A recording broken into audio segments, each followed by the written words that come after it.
حضرت صاحب سے ایک سوال کرنا چاہتا ہوں کہ میں رستے میں آ رہا تھا، اچانک بارش ہو گئی ہے اور بارش کے چھینٹے جو ہے میرے کپڑے پر اوپر ڈل گئے ہیں، جس کی وجہ سے کیا میں نماز پڑھ سکتا ہوں؟ میرے کپڑے پاک ہیں یا نہیں پاک؟ اس بارے میں رہنمائی فرمائیں۔ بارش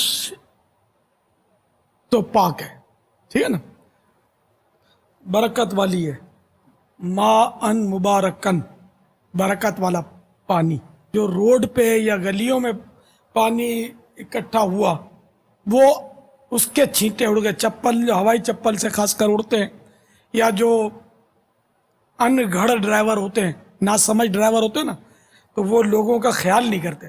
تو اس کا قاعدہ یہ ہے کہ اگر جو پانی کھڑا ہے بارش کا، یا ویسے ہی کوئی پانی کھڑا ہوا ہے گلی میں اور اس کا کوئی یقینی معلومات نہیں کہ یہ ناپاک ہے، تو اب اگر کپڑوں پر آ گیا تو نماز پڑھیں گے اس سے کہ اس پہ حکم طہارت ہے۔